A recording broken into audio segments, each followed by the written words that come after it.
ایتھنیوں کو مسیح کی خوشخبری سننا ضروری تھا۔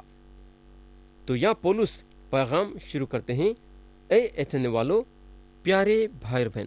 پولس ان لوگوں کے مذہب کے دلچسپی کے بارے میں بتا کے آگے اپنے پیغام کو آگے لے کے بڑھتے ہیں اور بولتے ہیں جہاں آیت 23 میں لکھا ہوا ہے، چنانچہ میں نے سیر کرتے اور تمہارے معبودوں پر غور کرتے وقت ایک ایسی خرمبنگا بھی پائی جس پر لکھا تھا کہ نامعلوم خدا کے لیے، پس جس کو تم بغیر معلوم کیے پوچھتے ہو، میں تم کو اسی کی خبر دیتا ہوں۔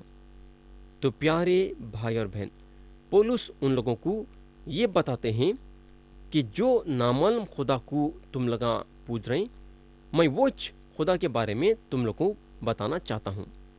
پولس میں خوبی یہ تھی کہ انہوں موقع کا فائدہ اٹھاتے تھے۔ جب انہوں دیکھے کہ یہ لوگوں کے پاس نامعلوم خدا ہے تو ان کو یہ نامعلوم خدا کے بارے میں بتانے کا اچھا موقع ملا۔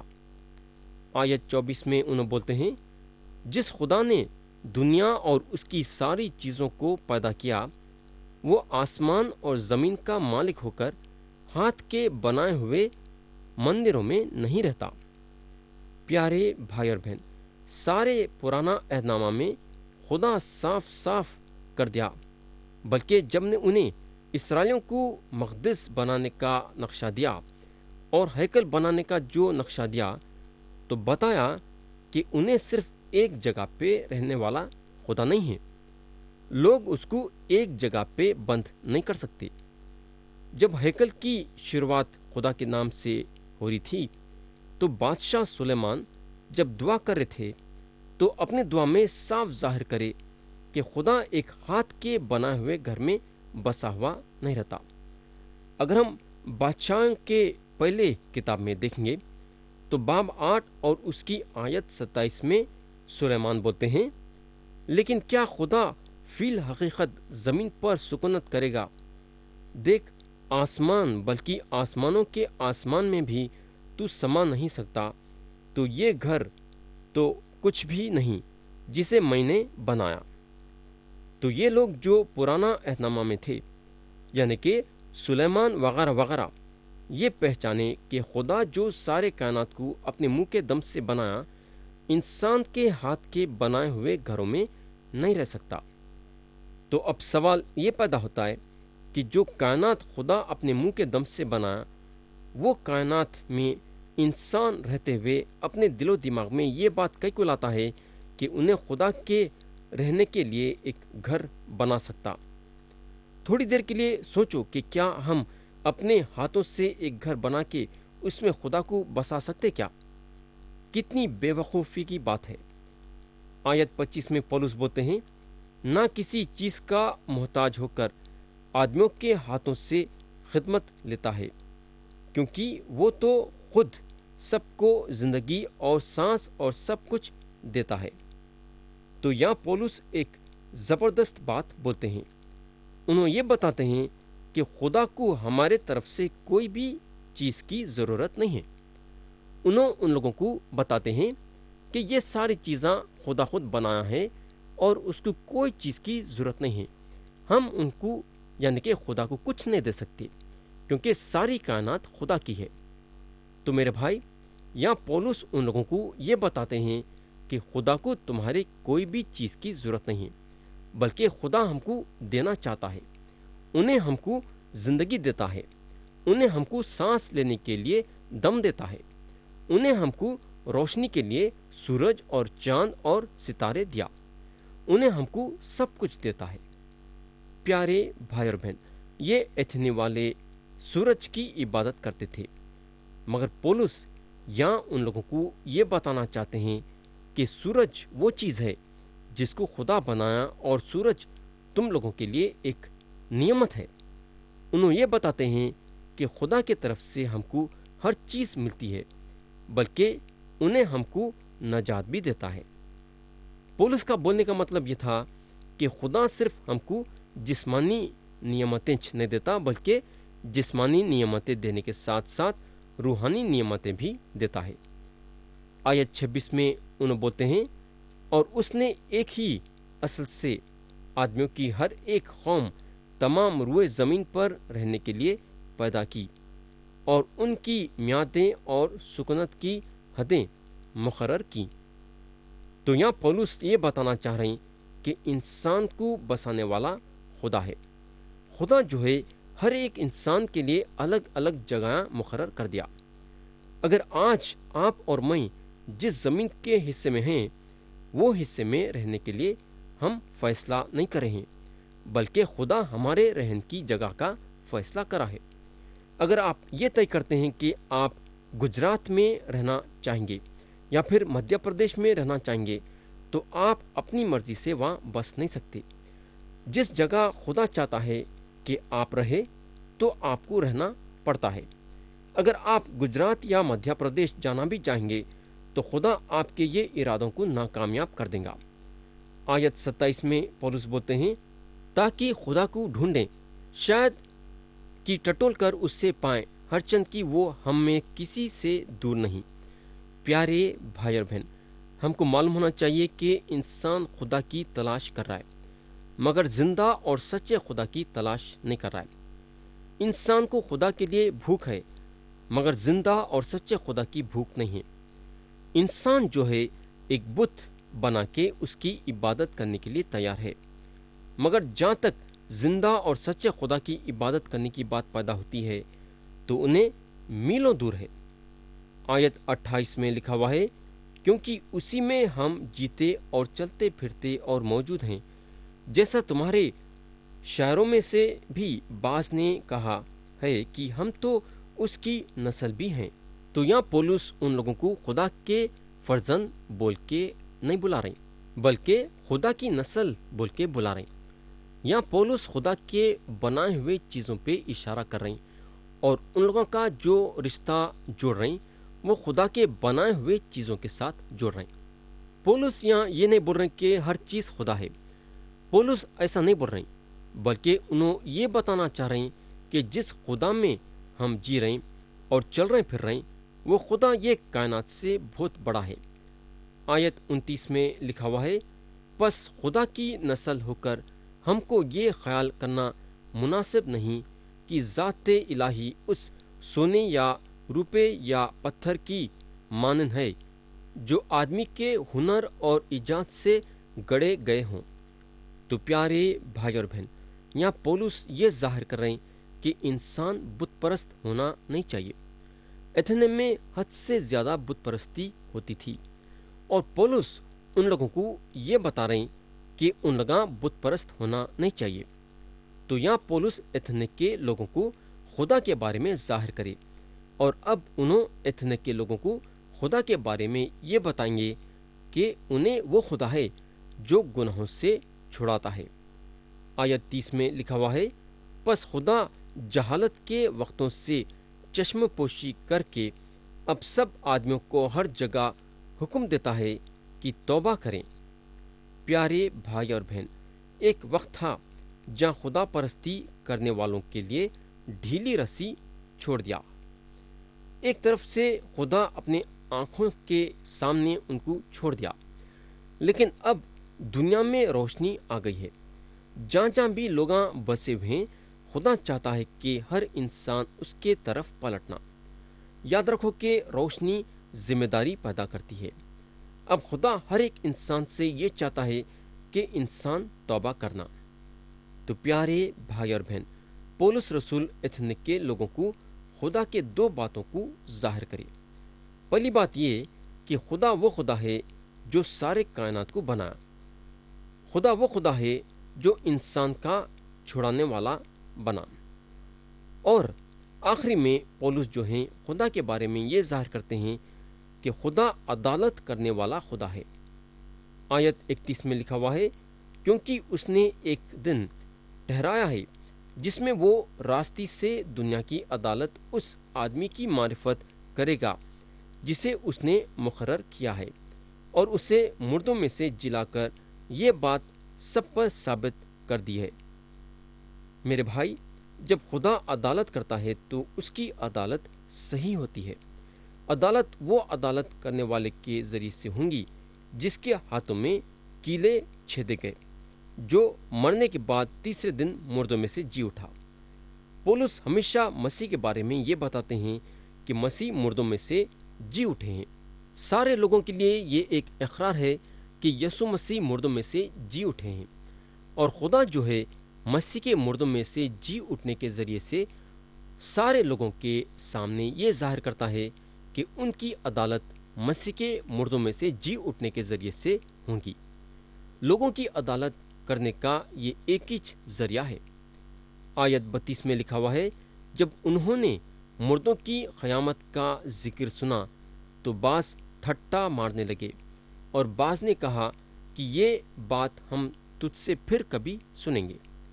پیارے بھائی اور بہن، اب سوال یہ پیدا ہوتا ہے کہ چند لوگاں کئی کو پولس کی بات ٹھٹوں میں اڑائے، کیونکہ ان لوگاں مردوں میں سے جی اٹھنے کے بارے میں یقین نہیں کرتے تھے۔ ان لوگوں کا یہ خیال تھا کہ قیامت ہے نہیں۔ اگر آپ آج لوگوں کے منہ سے روحانی طور سے جی اٹھنے کے بارے میں سنتے ہیں، مگر یہ لوگ اگر جسمانی طور سے جی اٹھنے کا انکار کرتے ہیں تو ان کے خیال غلط ہیں۔ پولس جو ہیں مردوں میں سے جی اٹھنے کے بارے میں تعلیم دیے، تو جب تھوڑے لوگ مردوں میں سے جی اٹھنے کے بارے میں سنے تو پولس کو ٹھٹے مارنے لگے۔ آیت 33 میں لکھا ہوا ہے، اسی حالت میں پولس ان کے بیچ میں سے نکل گیا۔ تھوڑے لوگ پولس کے بارے میں یہ ظاہر کرے کہ پولس ایتھن میں ناکامیاب رہے۔ میرے دوست، انہوں ناکامیاب نہیں رہے بلکہ کامیاب تھے۔ ہم یہ بات ضرور یاد رکھنا کہ جب مسیح کی خوشخبری سنائی جائیں گی تو تھوڑے لوگ رہیں گے جو ٹھٹوں میں اڑائیں گے، مگر تھوڑے ایسے بھی رہیں گے جو مسیح کی خوشخبری سن کے مسیح پہ ایمان لائیں گے۔ آیت 34 میں لکھا ہوا ہے، جو کہ یہ باب کے آخری آیتیں ہیں، مگر چند آدمی اس کے ساتھ مل گئے اور ایمان لے آئے۔ ان میں دیونوسیوس اریوپاگس کا ایک حاکم اور دمرس نام ایک عورت تھی، اور بعض اور بھی ان کے ساتھ تھے۔ تو پیارے بھائی اور بہن، ایتھنے کے چند لوگاں یسوع مسیح پہ ایمان لائے۔ اگر ہم پولس کے زندگی میں غور کریں گے تو پولس ایک جگہ پہ جاتے تھے مسیح کی خوشخبری سنانے کے لیے، تو چند یسوع مسیح پہ ایمان لاتے تھے اور چند ٹھٹوں میں اڑاتے تھے۔ مگر ایک اچھی نظر سے ہم پولس پہ غور کریں گے تو جہاں تک خوشخبری سنانے کا سوال ہے، انہوں بنا شکے کے اور دلیر کے ساتھ مسیح کی خوشخبری سناتے تھے اور لوگ ایمان بھی لاتے تھے۔ اگر پولس ایک آدمی کو بھی مسیح کے لیے جیت لیتے ہیں تو پولس کامیاب ہو گئے۔ میرے بھائی، آج ہم اپنے اپنے دلوں کو جانچنا ہے۔ ہم یہ دیکھنا ہے کہ کیا ہم لوگوں کے سامنے مسیح کی خوشخبری بتا رہے ہیں؟ کیا ہم مسیح کے لیے ایک جان بھی جیتنے؟ کیا سوچو اور اپنے دلوں میں جانچ کے دیکھو۔ تو پیارے بھائی بہن، یہاں ختم ہوا باب 17۔ آتے سو وقت ہم باب 18 اٹھائیں گے، مگر ختم کرنے سے پہلے میں آپ کا توجہ آیت 34 پہ لانا چاہوں گا۔ یہاں لکھا ہوا ہے، مگر چند آدمی اس کے ساتھ مل گئے اور ایمان لے آئے۔ ان میں دیونوسیوس اریوپاگس کا ایک حاکم اور دمرس نام ایک عورت تھی، اور بعض اور بھی ان کے ساتھ تھے۔ تو پیارے بھائی اور بہن، یہاں اگر ہم دیکھیں گے تو چند لوگ یسوع مسیح پہ ایمان لائے۔ یہ لوگ کیوں ایمان لائے؟ یہ لوگ اس لیے ایمان لائے کیونکہ یہ لوگ یہ بات جانتے تھے کہ پولس جو بولے ہیں وہ صحیح ہے۔ ان لوگوں کو اپنے آپ میں محسوس ہوا کہ اگر ان کے گناہ معاف ہو سکتے ہیں بولے تو صرف یسوع مسیح کے ذریعے سے۔ میرے بھائی، یہ لوگ اپنے زندگی میں ایک سمجھداری کے ساتھ قدم اٹھائے۔ یہ لوگ وہ راستے پہ اپنا قدم ڈالے جو راستہ ان کو گناہوں کی معافی دیتا ہے۔ یہ لوگ وہ راستے میں اپنا قدم ڈالے جو راستہ ان کو ہمیشہ کی زندگی کی طرف لے کے جاتا ہے۔ تو پیارے بھائی اور بہن، کیا آپ اپنے قدم یہ راستے پہ ڈالنا چاہیں گے؟ کیا یوحنا کی انجیل باب 3 اور اس کی آیت 16 میں لکھا ہوا ہے، کیونکہ خدا نے دنیا سے ایسی محبت رکھی کہ اس نے اپنا ایک لوتا بیٹا بخش دیا، تاکہ جو کوئی اس پر ایمان لائے ہلاک نہ ہو بلکہ ہمیشہ کی زندگی پائے۔ تو پیارے بھائی اور بہن، آج آپ کے لیے ایک سنہرا موقع ہے کیا آپ یہ سنہرا موقع کا فائدہ اٹھانا چاہیں گے کیا آپ یسوع مسیح پہ ایمان لا کے گناہوں کی معافی حاصل کر کے خدا کی طرف سے ہمیشہ کی زندگی حاصل کرنا چاہیں گے مرضی آپ کی ہے اور فیصلہ آپ کا ہے۔ خدا ہم سب کو آج کے کلام کے ذریعے سے برکت دے۔ یسوع مسیح کے پیارے اور بل نام میں آمین۔